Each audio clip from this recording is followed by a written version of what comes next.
This is a literal description that I see in the documents of what happened more than 100 years ago, when the Russian army occupied Jewish SHTETLS. What happened there? An orgy of violence, wholesale looting, mass looting, murder. Genocide is practically everything. The bombing of Dresden, genocide. The Americans in Vietnam, genocide. Bosnia, the war in Bosnia there, Srebrenica, a history of mass murder, genocide. Well, accordingly, in Gaza, of course, genocide. In Ukraine, for a long time now, there has been complete genocide. It seems to me that if genocide is everywhere, then it is nowhere. Hello everyone. The violence that is happening in Ukraine today, the violence that is happening in Gaza today, all these are very painful topics. I'm discussing this today with Semena Gольдіна, Doctor of Historical Sciences, head of the Department of Russian and Slavic Studies at the Hebrew University of Jerusalem. Good afternoon, Semena. Good afternoon, Arkady. Thank you for the invitation. Thank you for accepting the invitation to take part in my program. Where do the roots of this violence come from? Let's first look at the Russian army. And there are some I would say, very unpleasant moments for me personally, which are also connected with the Israeli army, which is also happening today. And there are various reports about this in the press. The lower ranks of the army, I mean. Let's first look at this topic. Where do the roots of this violence in the Russian army come from? Where does it all come from? You wrote a book, you study this issue. The Russian army back in World War I, where do the roots of this violence come from? Well, the book you mentioned is really a monograph about the relationship between the Russian army and the Jewish civilian population during World War I. That is, we are talking about the events of the 14th, 16th, 17th years. I am talking about it in this book. Here. And, actually, when, it started to happen, terrible news started coming from Ukraine. Bucha, Irpin, all these, terrible, and documentation of crimes committed by the Russian military against the civilian population. For me, of course, it was, well, in a sense, like for the whole world, it was a shock. The whole world was in shock, and me too. And in a sense, for me it was like a feeling of very strong déjà vu, because this is a literal description that I see in the documents of what happened more than 100 years ago. When the Russian army occupied Jewish towns in, Lithuania, Belarus, Poland, Galicia, Ukraine, and so on, and so forth. What was happening there? A riot of violence, widespread looting. Mass looting, murder, abuse of defenseless population, a lot of sexual violence. And this borders on genocide. This borders on genocide. No, I am frankly, I am very much against this completely broad interpretation of the term genocide. The term genocide, as it was formulated, is quite precise and it is very difficult to fit any other serious or criminal events under it, right? That is, today there's a trend in the humanities, and some of my colleagues are very supportive of this. They say that genocide is almost everything. The bombing of Dresden was genocide. The Americans in Vietnam were genocide. Bosnia, the war in Bosnia, Srebrenica there, a history of mass murder, genocide. Well, accordingly, in Gaza, of course, genocide. In Ukraine there has been genocide for a long time and completely. It seems to me that if genocide is everywhere, then it is nowhere. That is, we thus level out, devalue the meaning of this word. And indeed, those cases of genocide that have become entrenched in international practice, and this is the Holocaust, this is Rwanda, that is, Cambodia and so on, these cases do not stand out. And genocide is something completely unique. There are a lot of other terms to describe what is happening. Well, let's say this way, this is not, I know, interrupt, but this in no way diminishes the horror of those crimes that were committed or are being committed and continue to be committed today. This must also be emphasized. We will simply call everything genocide. There is a very prominent Swiss researcher, Christian Gerlach, a researcher of the topic of violence. He generally says that genocide is a stupid term. It was invented under the influence of emotions after the Second World War. And it does not work that way. The correct term is extreme, a community of extreme violence, that is, a place where no one can feel safe. And not just one group, but many groups are the target for this kind of extreme violence. And this is a good question and a big question, that is, what happened during World War II? It is clear that it corresponds to this definition.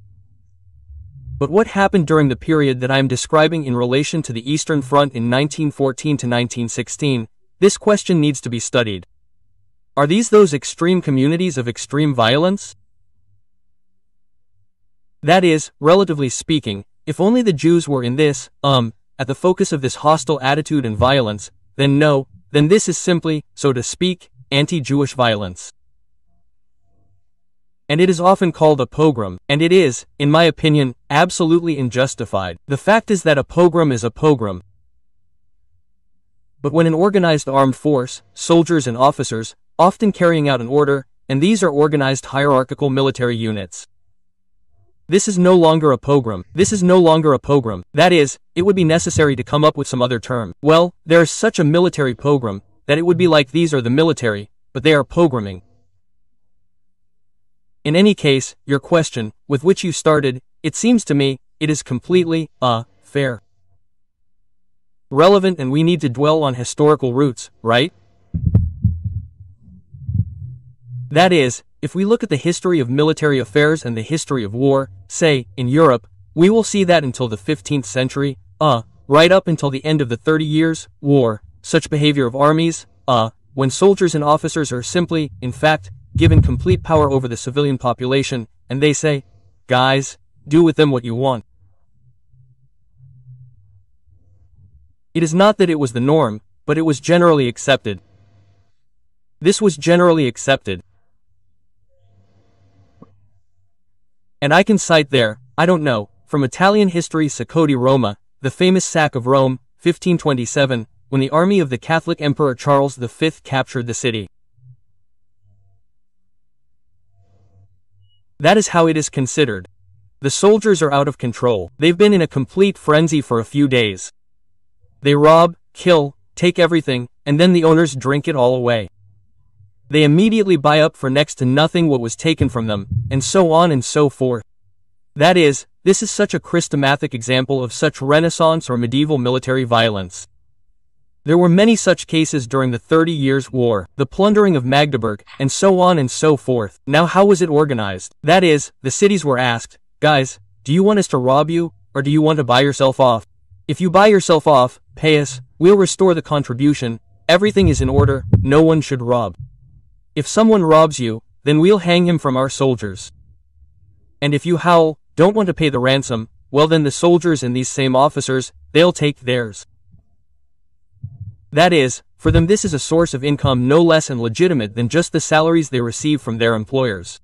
That is, an army of mercenaries fights like this. Okay. Now this has changed a lot by the 15th century in Europe. And one more remark.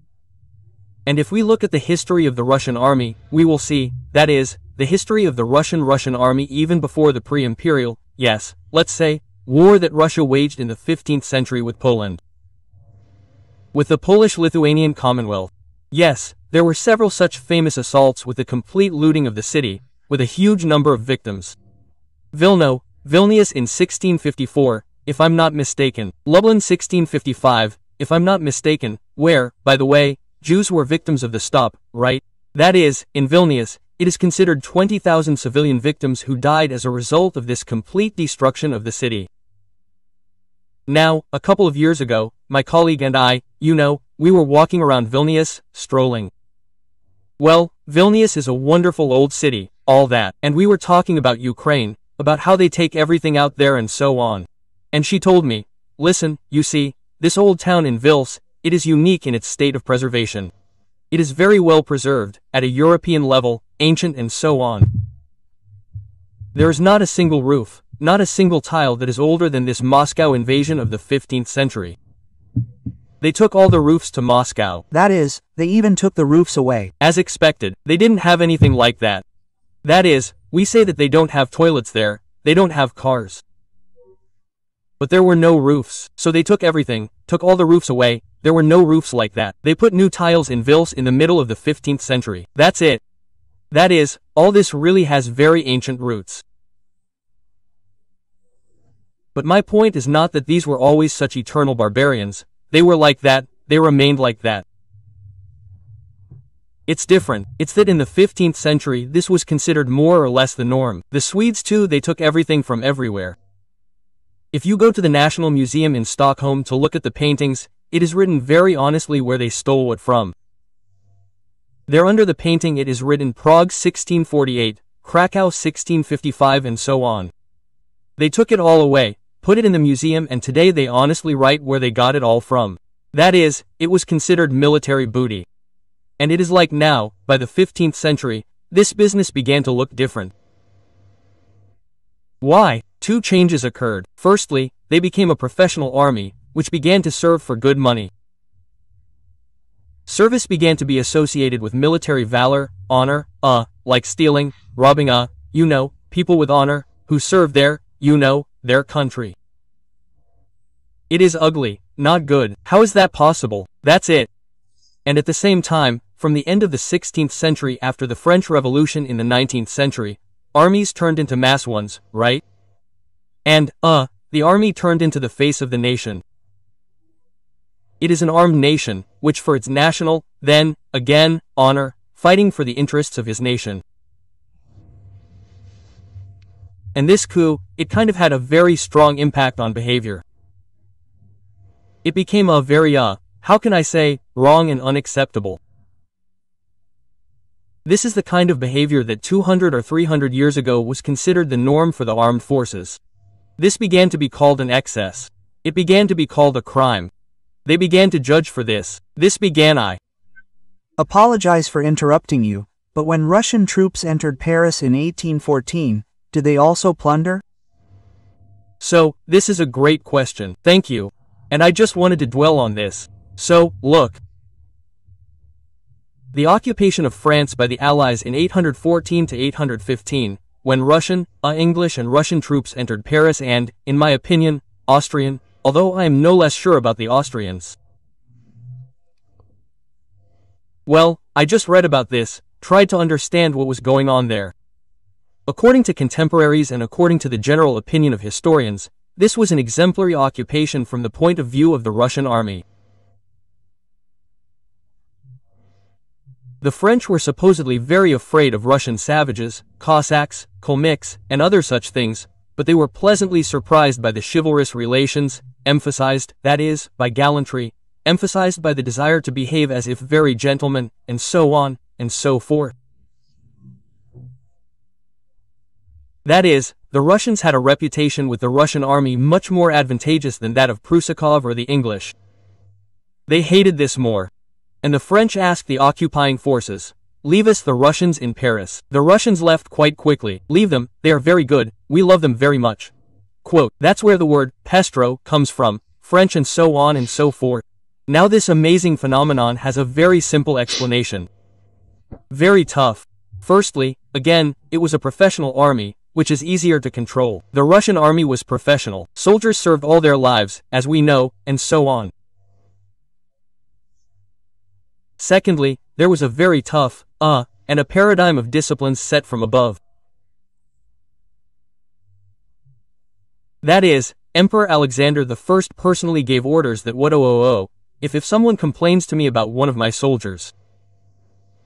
That is, in a situation where the army is a system of hierarchy. That is, wait a minute, Semyon, I'm interrupting you. I apologize, yes, but this is very interesting. That is, as before, yes. There is one such very interesting point, yes, that if we compare, we cannot help but compare and immediately return to what we have today, yes, because we are still concerned what is happening today, yes, and there has always been an order from above in Russian society. If it was carried out correctly, then it was really carried out. And so you say, the Russian army, the model army in 1814 to 15 in France and so on.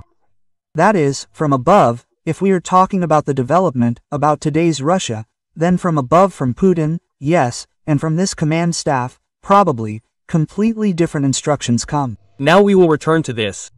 I want to finish with this point. That is, speaking in principle about how it works, as if on two poles.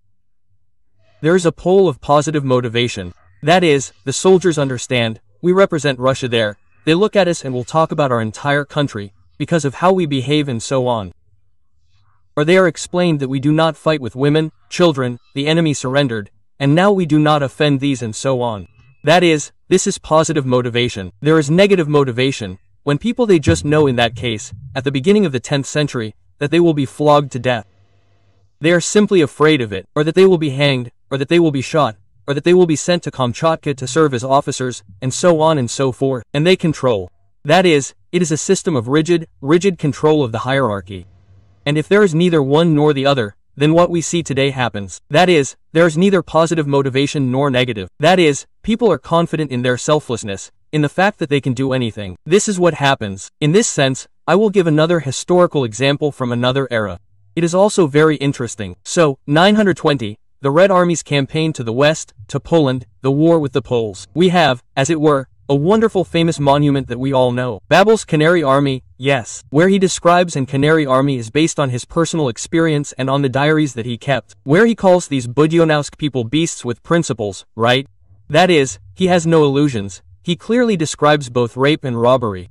And he, in fact, has it both in the text published in Kanorma and in the stories. That is, there are all sorts of very heavy things there. Now, if we look at reality, there is a very good study about this. We will look at Oleg Budnitsky. I want to mention a wonderful Russian historian here. Yes, Oleg Budnitsky. Yes, Oleg Budnitsky. Yes. If we look at what he published, we see that yes, there were pogroms that the 1st Cavalry, that is, really committed. There were units there that were completely decomposed, that got out of control, did not obey the command, robbed pogroms, victims and so on, and so on. What happened? Here, there was a military revolutionary tribunal.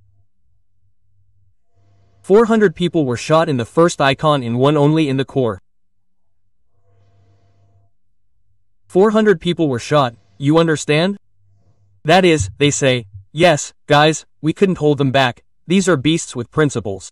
But we will punish them in such a way that the others understand that discipline is such, that an order, if next time you know that failure to follow an order means you will be shot and so on and so forth. That is, there are different ways. And we are talking about the Russian military tradition. We are not talking about the Austrian army or the Canadian army, right? We are saying that within one long military tradition there are such examples. Here are warriors, there are such examples, there are other examples.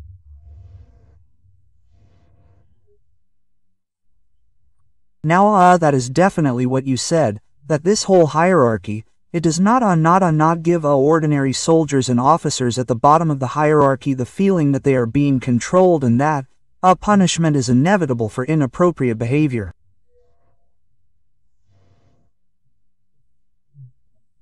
They know that it is wrong and so on. On the contrary, there is a certain message that in principle this is not so terrible and that we should behave like this. Then, accordingly, we see the results that we see.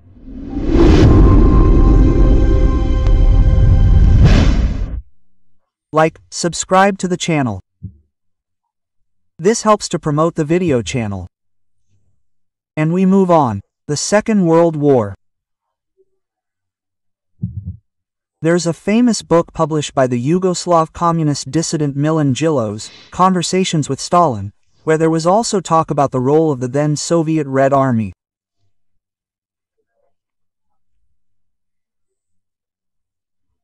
When they entered Yugoslavia and there was a request from Djilo's, if I remember correctly and quote correctly, paraphrase, that we need to stop what the Soviet Red soldiers of the Red Army were doing, yes, this is robbery, this is looting, this is rape.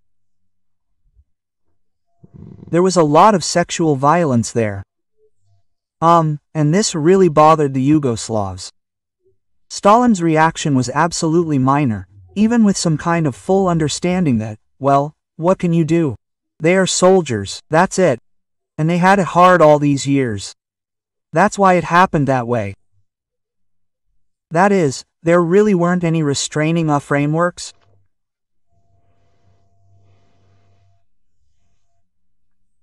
Well, really, like what happened at the end of World War II with the entry of the Red Army into Europe, This is really a story that again suggests itself as a clear parallel with what we see today, right?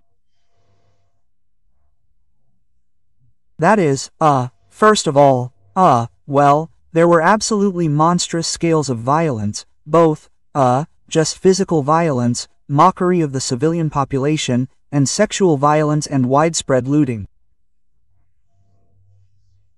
There's an estimate that in Berlin alone 100,000 children were born as a result of sexual violence. 100,000 of us. Only in Berlin alone. 100,000 such an estimate, yes, there's such an estimate, yes, I'm not taking on it now, I haven't researched its sources. I looked at the literature, as if you can see, there are several books about this, fairly detailed monographs by Norman Naimark, Russians in Germany, and so on and so forth. There is a lot of memoir literature, which is described by Lev Kopelev, a very famous writer, human rights activist, as if, in fact, he went to a camp, where he became a friend of Solzhenitsyn, as we know, like his hero in the first circle of one of the heroes. So, why did he go to a camp? He said that he tried to defend German women in East Prussia as a political worker, a Jew, a translator who works as if he describes terrible scenes and, in fact, he was sent for this, then, far away and so on and so forth. Red Army officer. Yes, a Red Army officer, a Jewish translator, who says, I don't remember, he was there, was he a communist at that time or not a communist, but he tries to do something and ends up dead. That's it, and in general it was a widespread phenomenon, yes. Now, there are a lot of explanations for this phenomenon. It was a super heavy, total war. The atrocities that the Soviet people endured at the hands of the Nazis and their accomplices. And there are a lot of explanations that can be thought up, but in this, well, the Nazis were no better, Semyon. The Nazis were no better. It was all the same. Look, the Nazis, of course, robbed en masse, but they also robbed in an organized manner.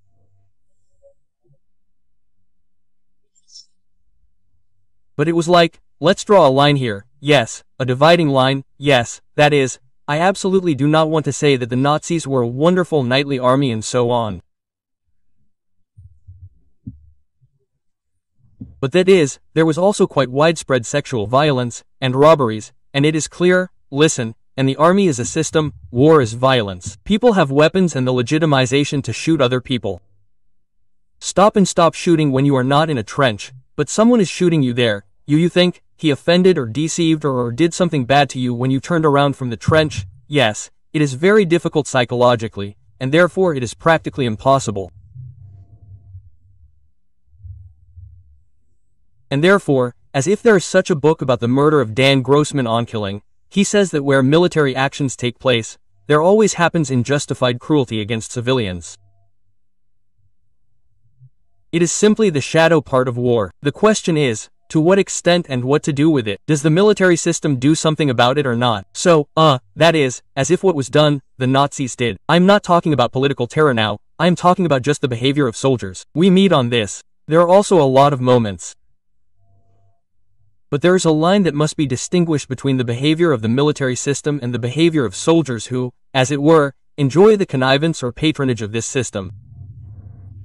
That is, if the military system, for example, in the Nazi case is criminal and it says, let's exterminate the Jews. And the Wehrmacht is involved in the extermination of Jews. It is carrying out criminal orders. They are killing civilians. It is an organized action. It is not like we said, guys, do whatever you want, and they just started shooting everyone because they wanted to. No, it is like carrying out orders. It is terror that is organized from above, which has its own goals and objectives. Yes, let me, maybe, to demonstrate this, I will show you a picture and, like, a picture from a museum. Now, here it is. I hope that you can't see it yet, but I hope that we will see it now. Can you see it? No, unfortunately, you can't. No, you can't. Okay, no, unfortunately, you can't. Well, then I will stop it. Okay, then I will tell you in my own words what this picture is. If you come to the Rijksmuseum in Amsterdam, there really is, in a very visible place, a painting by the remarkable Dutch artist Cornelis van Cornelso, The Massacre of the Innocents. So, biblical scene. Soldiers killing defenseless children and their families and so on and so forth. The slaughter of the innocents that we remember from the New Testament. Now, it's clear that this picture, it shows an episode from the Dutch War of Independence, when the Spanish army, on the orders of its commander, the Duke of Alba, massacred the civilian population in several cities. It was a demonstrative terror of the civilian population in order to intimidate and break the will of resistance. That is, if you do not surrender and do not stop resisting, we will do this to all of you.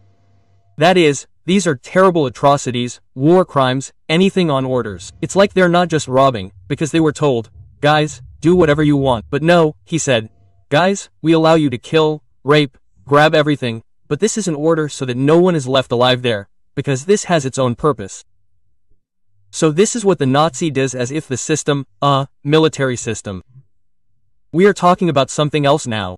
We are talking about the behavior of soldiers, which is not that there is no order to the Red Army. I have not seen and I do not think there is no order to Ukraine, enter the city of Bucha, rape 250 women. No, there is no such thing. That is, this system does not produce this as approved behavior. It does not produce this as some kind of task for itself. This is a byproduct of the fact that the commanders believe that we cannot put too much pressure on these soldiers. If they have such standards and they, behave this way, we must, as it were, put up with it.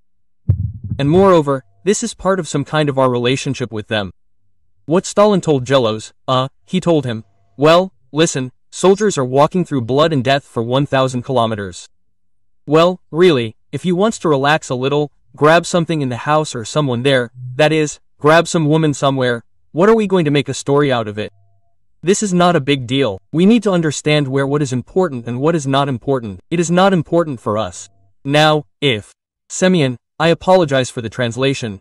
Okay, there was a very difficult war there for 3 years, retreat, millions of people killed, complete horror. Irpin, Bucha, we are talking about the month of March. Military operations have been going on for several weeks with difficulty. This army has been struggling. It is not completely deprived, and it does this with great pleasure. I have no doubt, and there is a huge amount of evidence that crimes, war crimes, terrible ones are committed there on a regular basis. And in principle, the authorities condone it. No problem. Maybe the authorities themselves also, maybe they participated, the officers participated in this. Moreover, it is important to understand that these stories of the beginning of the war, yes, we are not talking about contract soldiers who have just collected a collection of alcoholics from the provinces or some people from some remote areas. These are not mobilized, who are also called up by forces. This is a professional Russian army. That is, these are that army of professionals who served as if under contract in Putin's army, who were paid very well, who were trained and who understood that they were, as it were, the light of the elite of the nation. They were explained there that you are the face of Russia. This is amazing, yes, because we are talking about the fact that these are some kind of rabble who are given weapons and who feel marginal and are trying to grab something. No, this is quite, as it were, in this sense, yes, you are right. This is, as it were, very interesting. Now there is a good explanation given by a writer Jonathan Littell, the author of the famous novel Blagovolnitsy and so on. He went to Ukraine to do a project about Bucha. And he has an interview on the Medusa website. You can find it by searching Medusa. A comparison of Bucha Bobby Vire, what he sees, what parallels, what are not parallels and so on and so forth. It doesn't matter. There is a very important point about the Russian army. He simply laid it out piece by piece. He says, look, this is a package deal between the command and the soldiers. If the command wants the soldiers to function, it must allow them to do so, because they will not understand it. They will not have, as it were, if they overdo it with discipline and with fear of punishment for this, then they will not be able to, this army will not be able to fight. It operates in exactly this way. And moreover, corruption comes from the bottom up or from the top down.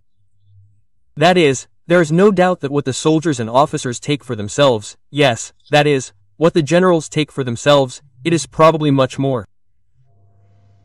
And this also has historical roots, right? That is, if we talk about this side in World War II, we know, we know that there was a completely official norm that every soldier from abroad, when he returned to the Soviet Union, the soldier could take himself in his duffel bag.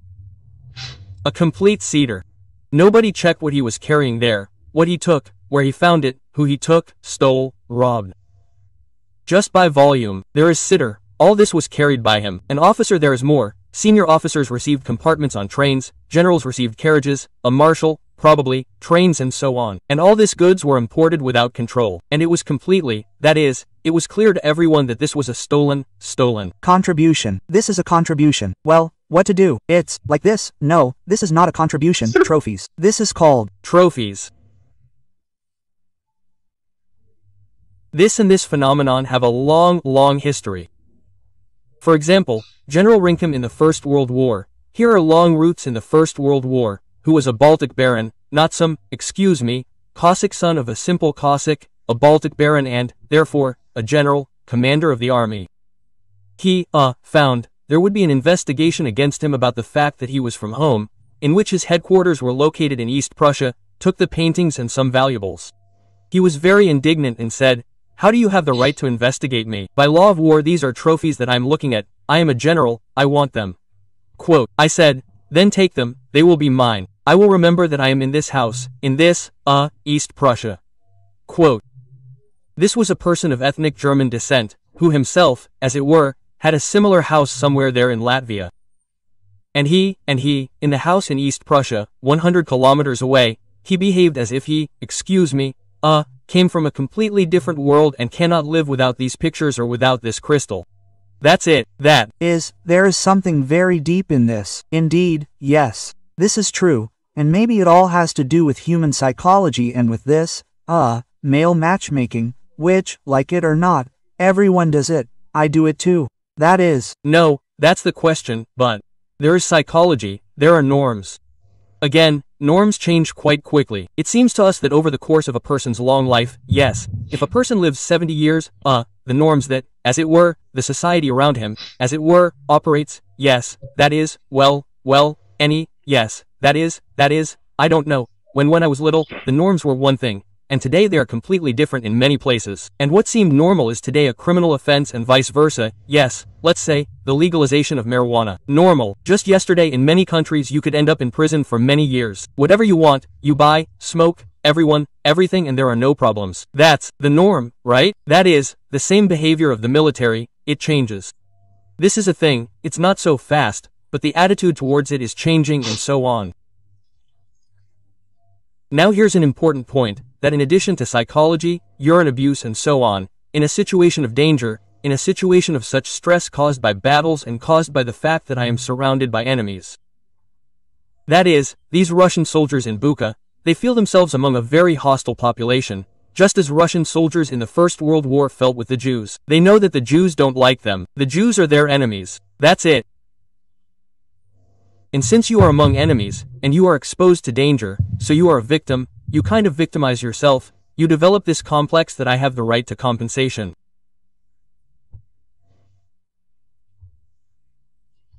I can take everything I want, I can take away everything I want, I can, therefore, abuse or rape anyone I want, because I have the right, because in some paradoxical sense, this person, who is like an executioner, he imagines himself and considers himself a victim. Now, as far as we know, from diaries, from memoirs, from numerous descriptions of what happened, for example, with Russian soldiers during the First World War, this was a very common phenomenon. They really considered themselves completely abandoned. They were in terrible stress, in shock, because these were people very often from a very traditional society. More than half of the army, 2/3 of the army, if I remember correctly, could not read or write. They were 80% peasants, who were accustomed there, as it were, mow the grass and plow the land. And suddenly they find themselves in the middle of an industrial war, where death is absolutely unexpected. A shell flew in from 30 kilometers away, exploded, chemical weapons. That is, for them it was all history, like space wars, right? That is, they felt absolutely lost and were terribly under terrible stress and were in a terrible state of this expectation of a permanent end and so on. It all had to spill out somewhere. And like the Jews in that case or the civilians, whom they perceive as enemies, because they are all nationalists, all Banderites, all fascists, they, accordingly, are the ideal and first victims for this.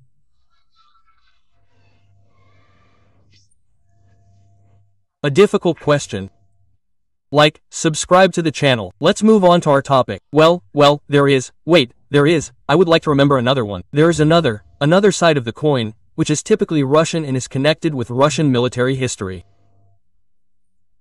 We have separate units, who, historically, have always been considered, such guys for whom robbery and violence against civilians is valor. They are famous for this and they kind of scare everyone with this. This is what they live by, the Cossacks, for example, right? That is, we know that this. I will simply tell you such a story, the testimony of a rabbi from a small Polish town in the 15th year, in the 14th year, excuse me. 1914. 914, yes.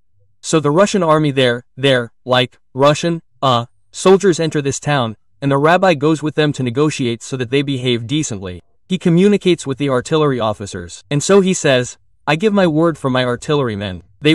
Everything will be very, very gentlemanly. We will not touch anyone. Everything will be, I control them, everything is fine. Quote, we don't need to show up, but the Cossacks are wild people, steppe people. No one controls them. Well, talk to their officers. He goes to a Cossack officer.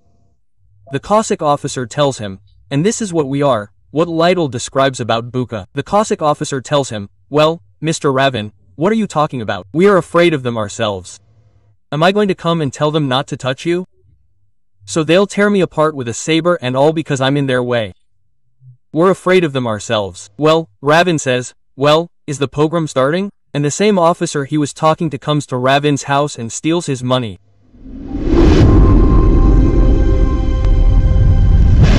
I'll add one more thing. It was precisely those units that distinguished themselves in Bucha, in Irpin, with this violence, that Putin gave them the rank of guards. Now, is he also afraid of being torn apart with sabers, right? No, that's exactly a completely different story. Yes, that's exactly perpetuation, that's exactly valor, that's an honorary diploma for what you did. So go on, well done. Right, well done, guys. Let's move on to our topic. What worries us in Israel is the violence that constantly occurs in military actions. War is always violence, as you said. But it's become more frequent cases in Judea Samaria on the West Bank. There have been more frequent cases of some kind of theft. I don't want to call it robbery or rape, we haven't heard and don't know, yes, but there is definitely theft, when Israeli soldiers simply steal, take something for themselves and so on. It is clear that, and you have already spoken about this and mentioned it earlier in our conversation, that when there is violence around, a soldier is in violence, then when he returns home, this button does not always switch on for him. And this violence, it is also felt in the behavior of these people. And the mood that is in our society, and all this is superimposed on the crisis in which our society exists. And there is also some kind of feeling of violence in the air, right? You are afraid to say something to someone, because you can immediately because there will immediately be some kind of violence. Or suddenly someone, I'm not even talking about the Arab sector, where they simply kill each other, the police do nothing, and every day we hear about some murders and so on. This will soon be the case and everything will move to the Jewish street. It will not only exist on the Arab street, and no one takes measures. There are some roots after all. And as you say, how do we have it? What do we lack, in your opinion? I understand that you have not researched this, but the person who was involved in the violence of other armies and other historical periods. What do you think is the main problem? A problem that really comes from the institutions, from the senior command staff, from those people who should, monitor discipline, or is this something that can no longer be contained in some way? Well, as you rightly said, I do not do this professionally, and I only read, just like you, these articles in the Ars. There was an article about what is happening, that cases of such looting have become more frequent on the West Bank. And we see information from Gaza, which seems to reach, and there were publications, I must say, as if several things. Firstly, we as a society, Israeli society, everything after October 7th is in a state of deep trauma, and we, as a society, have not emerged from it. I am not even talking about those specific people, soldiers and officers, who have been fighting non-stop for almost 2 years. That is, with short breaks, they are in a war situation. Here among a very hostile population, which is perceived again as total. We are not fighting with some professional army that is holding trenches somewhere, and we are shelling these trenches. No, these are people who are hiding in schools, hospitals and among women and are coming out, and that is why all this has the appearance that it has.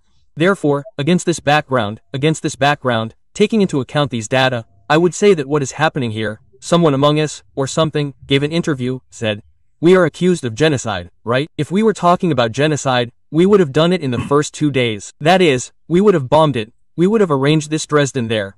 We would not do all this precisely because we understand the borders, forces and so on and so forth.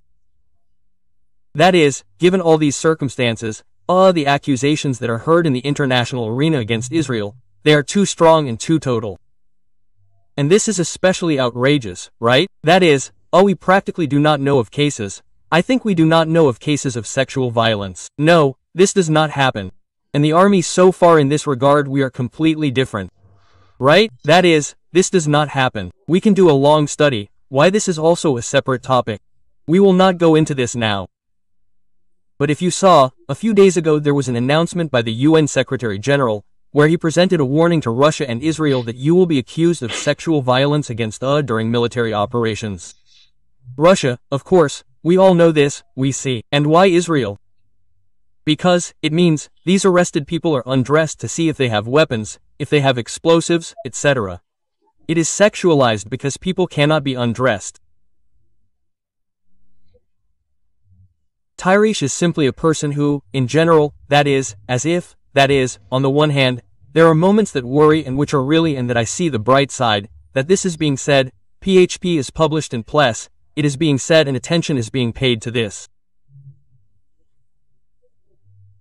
On the other hand, I understand the problem of the army, which is also in the most severe trauma after the October 7th catastrophe, after the endless war, in the most difficult conditions. And here again we see this seesaw situation, right? That is, in professional literature this is called, there is a book called The Commander's Dilemma, which consists of what? The commander is interested in the soldier being motivated and ready to fight.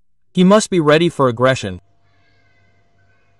For violence, for shooting against living people. Therefore, it is necessary to maintain in him this fighting spirit and readiness to do this. You cannot tell him all the time. You can't, you understand, you have to be very careful, and if you shoot in the wrong place, we will put you in jail, because then he will not be able to carry out his combat work, especially in such conditions as our army.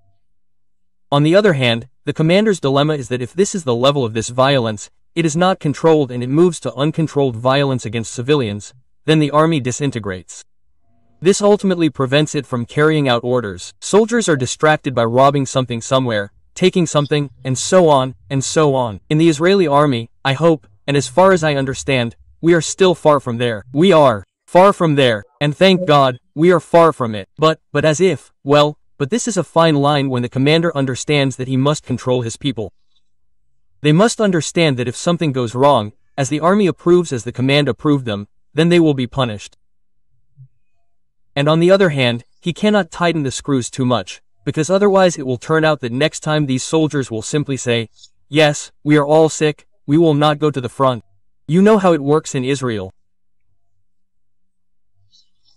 An army of volunteers, it is an armed people, that is, this is the army, it is the environment of society, it is not only some who fight, I don't know, my students from the university, everyone fights, yes, that is. Different age groups, different social strata, different age groups, which they have different identities in general, they see the fate of Israel differently, there's some believe in the Messiah or there. Yes, others are generally against this war, yes, others are generally pacifists, but they fight because they are patriots, because their friends are fighting there and so on. That is, it is very different, and therefore it depends very much on specific people, on specific commanders. But this whole system, of course, it is unbalanced, very tired, yes, and by the foreign war. Therefore, of course, when our high command says that the army is very tired and needs a long rest in order to come to its senses and somehow return, to comprehend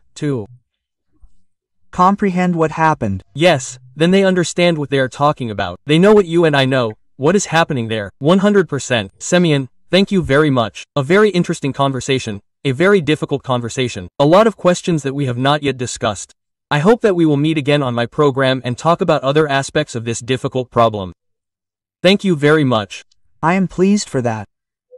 Thank you all for being with us. Like, subscribe to the channel. I wish you all the very best. M.